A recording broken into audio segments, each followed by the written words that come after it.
ہمارے پاس یہ اسکول ہے، میں یہاں پڑھا ہوں 87 جنوبی، 6ٹھی 7ویں 8ویں ہمارے پاس یہ اسکول ہے 88 جنوبی، وہاں پڑھا ہوں۔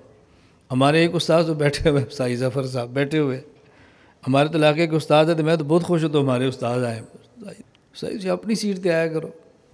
چلو میں مان لینا، دو ہی کہنا یا وہ منن یا میں مننا، کوئی تو منے گا نا جی، میں بھی نہ مننا وہ بھی نہ مننا، پھر تو لڑائی پہ جاڑی ہے۔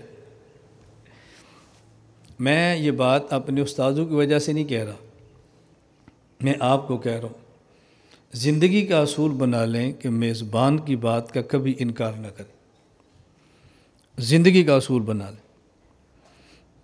آپ میرے پاس آئے ہیں، مجھ سے چھوٹے ہیں یا بڑے، بیٹا ادھر آؤ، فوراً آؤ، بس ہمیں راحت ہو گئی۔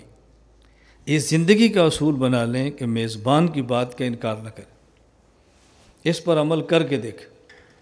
عالمگیر بادشاہ ہے، دارا شکوہ اس کا بھائی ہے، دونوں کی تخت پہ لڑائی ہونی تھی، اپنے شیخ کے پاس دونوں گئے، شیخ اپنی مسند پر بیٹھے تھے، عالمگیر سے کہا ادھر آؤ، ساتھ بیٹھ گئے، دارا شکوہ سے کہا ادھر آؤ، نہیں حضرت میں ادھر ہی ٹھیک ہوں۔ کیوں آئے ہو دونوں؟ بھی عالمگیر کہتا ہے دعا کرو حکومت مجھے ملے، دوسرا بھائی کہتا ہے دعا کرو مجھے ملے، فرمایا بھی حکومت کا فیصلہ ہو گیا ہے، عالمگیر نے تخت قبول کیا ہے، دارا شکوہ نے، اس کی باری ہے، ختم ہوگی بات۔ وہ ادب میں لگا رہا، عالمگیر نے شیخ کا مزاج سمجھ لیا۔